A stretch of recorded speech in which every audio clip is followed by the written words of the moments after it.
I'll do the roll call then. Roll call, McConnell, Yes. Meckes, Yes. Vandervat, Yes. Jensen, yes. I have to go through all these. Okay, we're not going to discuss new business.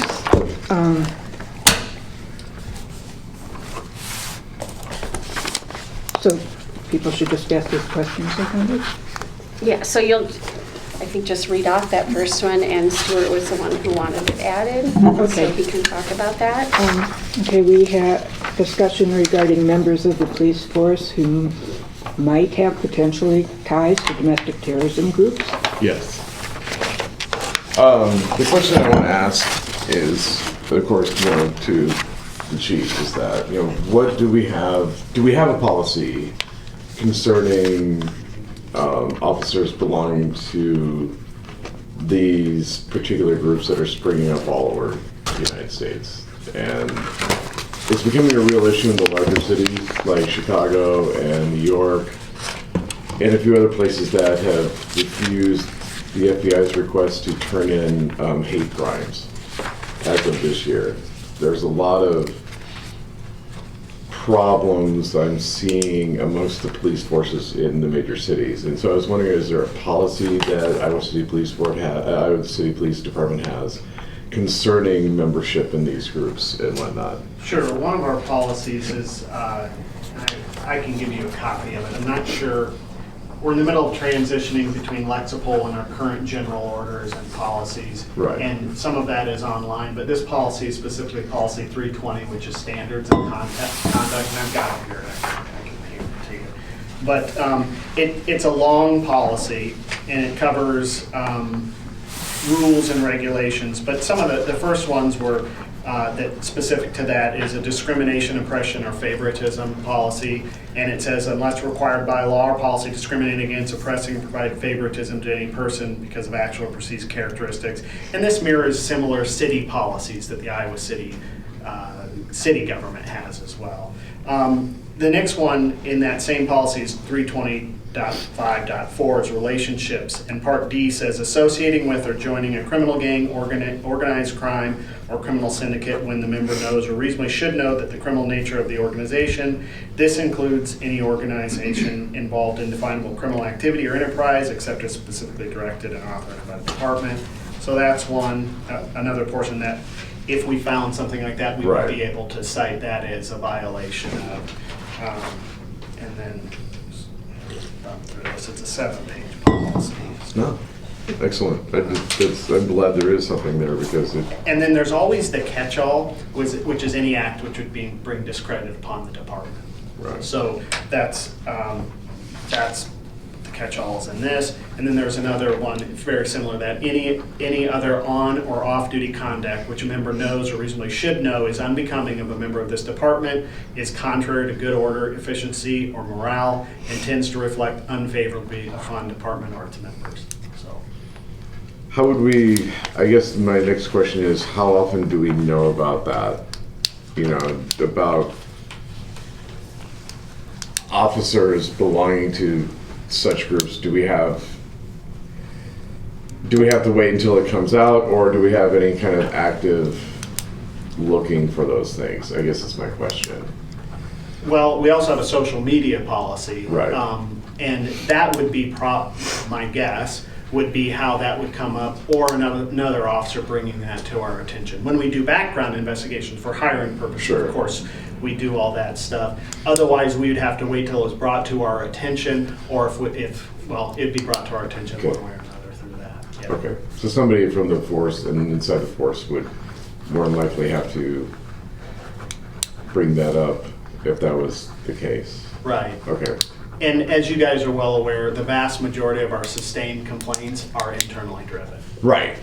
No, that's exactly from what I've looked at. So, and I'm appreciative of that. It was just I'm glad that I just wanted to know, is there a policy involved, and which is great because I'm worried. Sure. No, I get it. If it's growing in the major cities and it's really becoming a problem, and it's been declared domestic terrorism by other major nations across the world, and they're having to experience Proud Boy things in their police departments. It's getting prevalently bad to where I think we have to take up a little bit more notice and say, how can we, I want to say more actively pursue it, but I just don't know how that would happen. And that's the case that I'm concerned about, is with the, and forgive the slang, wall of blue. Police people were ratting out on each other is a rarity. It doesn't happen very often, which is another thing that's just been the way it is for a long period of time. I was wondering, maybe, like I said, I don't want to intrude on people's First Amendment rights to free speech and whatnot, but yet I also feel protective of the public too as well. No, absolutely. No, I agree. Yes, sir. Yeah, I heard the term Proud Boy, and that was also somewhere in the notes. But I hope we're talking about all violent groups. Yes. Those on the left as well as on the right, including Antifa, BLM, and all of that, not just that. So I don't want to certainly not come in the defense of Proud Boy, but I just want to make sure that we convey our concern about all violent groups, whether they are on the right or the left. Yes, and the ones that are defined, by the federal government as domestic terrorists and whatnot, I would think would highly be at the top of the list of that. Those would be groups that I would think need to be specifically targeted, the ones that are actually existing. The Southern Poverty Law Center puts out their mail Yes. and they show dots where the most prevalent groups are. And Iowa's growing, by the way. Yeah, well, Southwest Iowa showed the most, around Des Moines, and then southwest of that. Iowa's getting worse. I've looked at the statistics from Southern Poverty Law Center. It is a concern.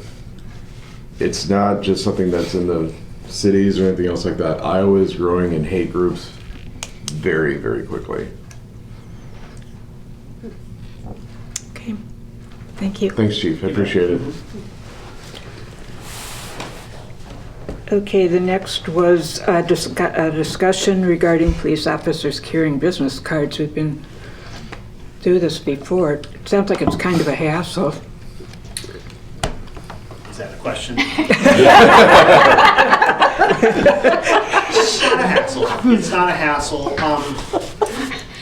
One of the things we're looking at, I don't think carrying a business card is the best way for us to exchange information. I don't either. At my former agency, we had what we called an incident information card, and on it would have the name of the officer, their case number, who they were supposed to call to follow up, and then on the back it would have the list of all the available agencies that would be helpful. It's a small card, the officers can carry it, bigger than a business card, but enough that the officers could carry it in their pocket, and it would have your number, and then it would have other numbers as well that could be helpful. I'd like to move to that. That wouldn't get rid of their business cards, though. I think the business cards are valuable for the officers to have, but I do think there's better ways where we can share the information, because the officer, if someone gets a card and then they're like, well, I don't even know what my case number is, and most officers would write it on there, but I think there are better ways. So we're looking into that and hope to have that out pretty soon.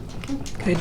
But it's not a hassle to carry the cards, it's just a fact of life that sometimes they run out or the officer forgets to grab them. Yeah, it's a low item priority of Right. getting your day going. You have a list of 50 other things you have to check off before business cards even appear on that list. So I totally understand that. Yeah. I do too. Anybody else? No? Okay. And then the next item is division of the community, discussion of the community forum. So it looks like, looking at past years, you usually have that in mid to maybe late April. So what we have to do tonight, I believe, is pick a date for that, and then I can schedule the room, and I also understand in the past because we'll go back to in-person, and in the past it's been at the library. Is that correct? Yeah. Okay. So I looked at, The library, Yeah, public library meeting. for the community forum. I think we've had it right from, or maybe that was on Zoom, okay. Yeah. We had it, the last time we had it from here. The last one, it was all Zoom. It was all Because I Zoom, was- because that was my first Yes, because meeting back. Amanda, And then Amanda wasn't there, so I had to chair it again. you had to chair it unexpectedly. Welcome back. Oh, like, oh, Kelly, you are so good. So I looked at the library meeting room A schedule, and it looks like, I'm just going to throw these out here, Thursday, April 20th. Excuse me. Let's see, and then April 24th. Is that a Monday? That's a Monday. Okay. And then Thursday, the 27th, or Thursday, May 5th, 4th, sorry, May 4th. May the 4th be with you. And I think what Kelly said is you usually have your regular meeting and then it's after that. Does anyone recall? Is that? Yeah. So it would be after the April. 11th meeting. Yeah, thank you. Anybody have a preference? Go through the dates again, if you would. Okay. Thursday, April 20th. Monday, April 24th. Tuesday, the 25th is also available. I didn't mention that. Thursday, April 27th, or Thursday, May 4th. And if none of those work for everybody, we can, Excuse me. and I know we don't have, we only have 4 of you here out of 7, but I would like the 20th preferably, because Okay. I have circuit meetings twice a month with fellow pastors, so, and 20th is not one of those days. So okay. I'm going to be driving, if it was like at 4:30, 5 o'clock in the afternoon, like what time does it usually go? I believe they are at 5 o'clock? 5:30, 5:30? 5:30 or 5, 6. it is at the same time as this, 5:30. Okay, then I would prefer the 20th, but all possible. Okay. And then, Chief, you're part of those as well? If asked. The Okay. first one I was because it was kind of a meet and greet. Last year I was just, That's true, you did, yeah. okay. So, again, and it's your board, your meeting. Yeah. Sometimes if I'm there announced as an attendee, then I hijack the meeting, Okay, you know, Do- unintentionally. So that'll be up to you guys. okay. Is that kind of dependent on the questions that come in from people ahead of time? Anybody know? Whether we, okay, no, what? But I'll be available. Okay. Okay, good. And the 20th would work for you? if Yeah, the that- meetings that I recall in the past that we had the most conversation were, I mean, people gave feedback. There would be questions, but sometimes they weren't questions even that were, anything that we could respond to. There were questions about, there were some city questions and there were some other things. Oh, And I, in a way, I think it's fine. I mean, anybody that is there that can provide input to questions that do come up, I think it just kind of helps the conversation. Versus, if somebody asks questions and we just say, we can't talk about that, then that kind of shuts the discussion down. And I also think it's good to show that we're not anti-police, that we have a cooperative relationship with the police officers or the chief in the department. okay. So April 20th at 5:30, and then hopefully that room is still available. At this point, we plan on meeting room A at the library, but of course we'll talk about it more as the meetings progress from here until then. Okay. Any other discussion? No. All right, then, do any members of the public? Yeah. No? Oops. That's you. Oh, that's me. Okay, thank you. That's old business. Yeah, this is, some of you may be getting sick of me talking about this, but I had asked for a tightening up of what kinds of referrals we would take from citizens, what kind of complaints, and we did that. However, it turned out that that did not apply to board members or to the city, and one person was concerned it would take power away from the board. I don't think that's true, because how many times in the past have we actually had a board member or a city official make a complaint from social media or TV? I mean, how many times has that happened? A complaint So based upon something seen On social TV media? or social media? Never, as far as I Never, know. okay. So it's not taking power away because it's never even been used. And I would just like to make that coverage go for everything, for everybody, because for the same reason that I wanted it off the TV or social media. What is shown is only the most sensational part. You don't see what happens before, leading up to that, as we do on the police cameras and as the chief does when he does his investigations.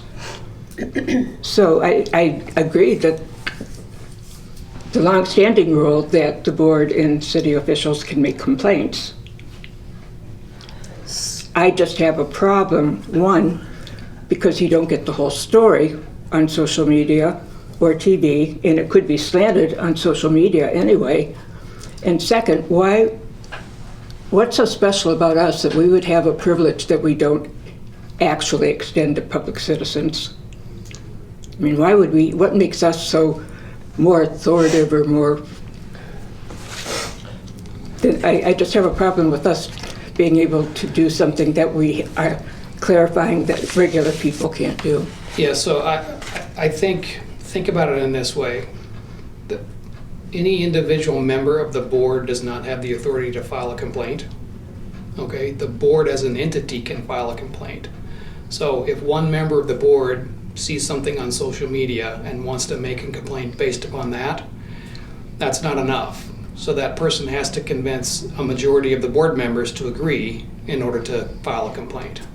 Good. Okay, that's helpful, because I think we were all some of us were quite stunned when it came up before and weren't sure how to react when a board member did make the complaint. And I think maybe there was a board member that expressed the desire to make a complaint, but then didn't do so. And that board member that wanted to make the complaint, it was based on social media. Would that be right, it was on fair? TV, yeah. But that never Okay, transpired. I thought we did vote for that. No, okay, No. all right. I can also say that, the council tonight, I think, is discussing the amendment that we proposed. Okay. Which is, refresh my memory again.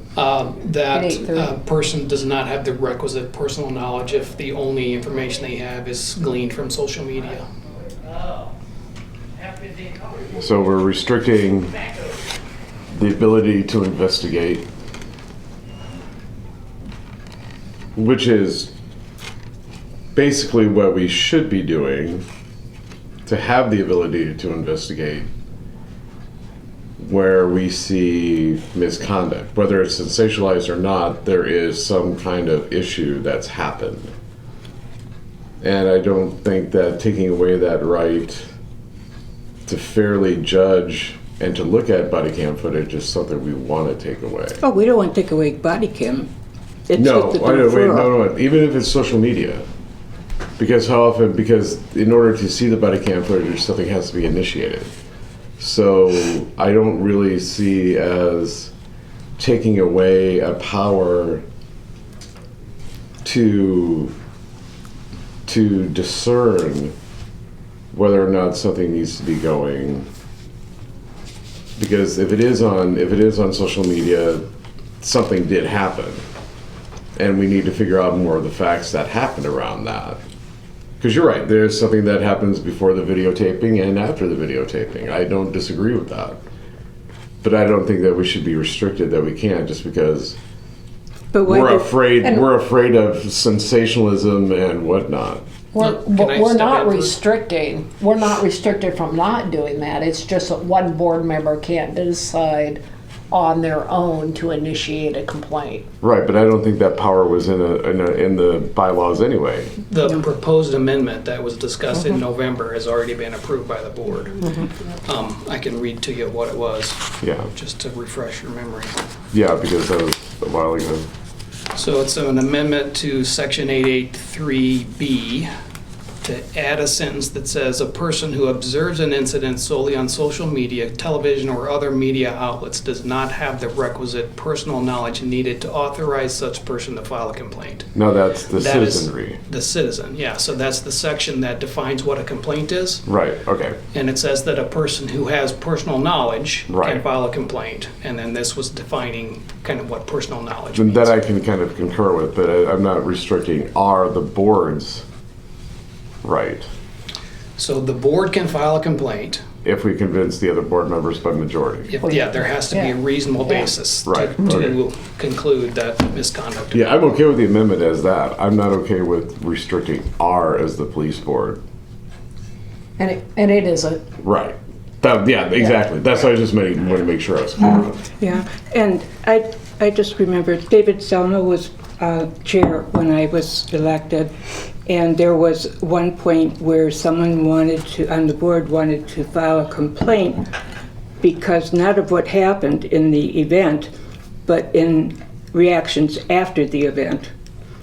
And David was very clear, we only look at what the complaint is. If you want to file a complaint outside of the board as a citizen, you may do that, but the board won't do that.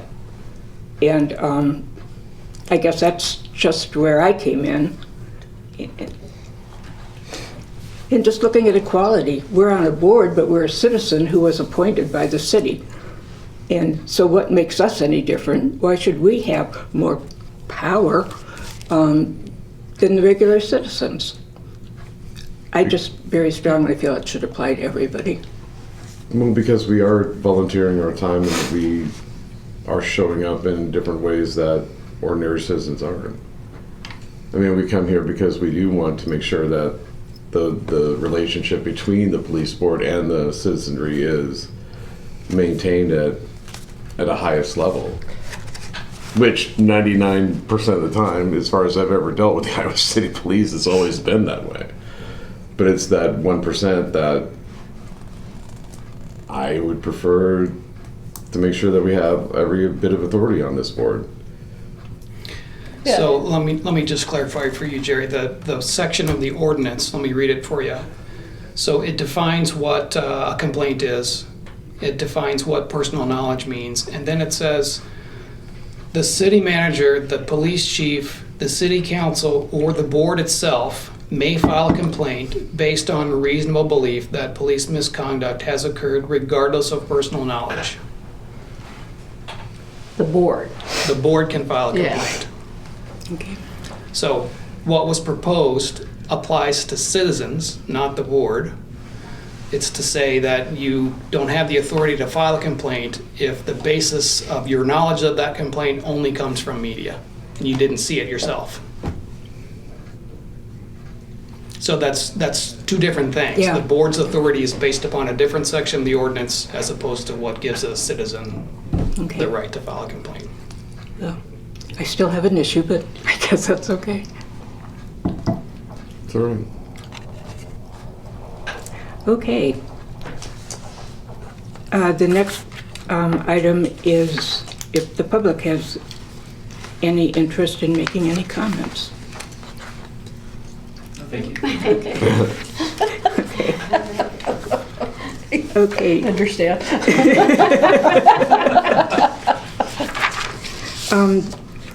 Do the members of the board have anything they would like to add to any new business items on the next agenda?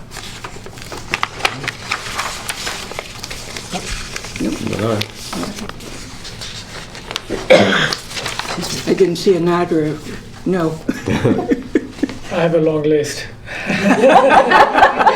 Come on. We're not gonna make this as long as last time's meeting, right? So is that a no? No, not for now. Just All right. kidding, though. Okay, then we're going to look at, I don't have anything. oh, you don't have anything?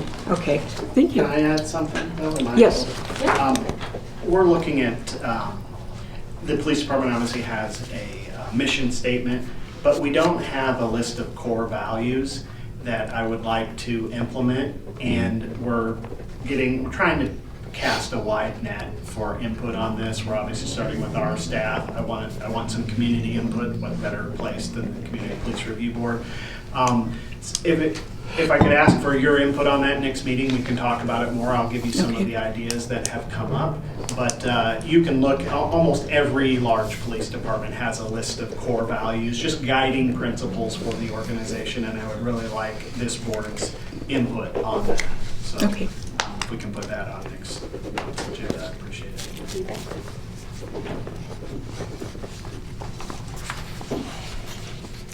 All right, thank you. Next, we're going to look at, I thought we did this at the beginning maybe, and we're going to look at future meeting schedules. And if anyone has a problem with attending any meeting on those dates, February 14th, March 14th, April 11th. Did we leave February 14th on the 14th? We did. Didn't move that one. Yeah, there was some discussion, but I think it would. Right, we still kept it. Yeah, we did. But I mean, doesn't mean you can't. That's because we love each other. It'll be okay. It's also my anniversary. Oh, really? Nice.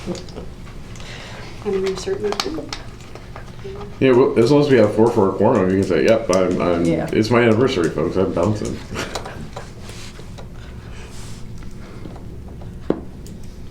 Okay, if there is no stated conflict, speak now or forever hold your peace.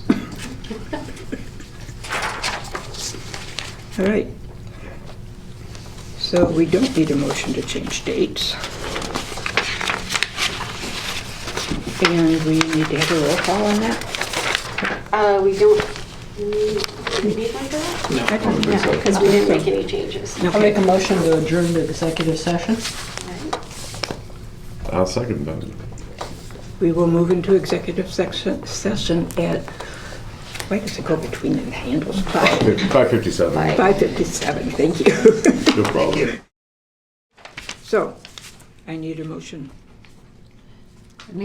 Oh, go ahead. It's the same thing we voted on in executive, but we have to make a public statement now. So I shall move. You shall Okay. move. Then I don't have to recite the whole thing. Here.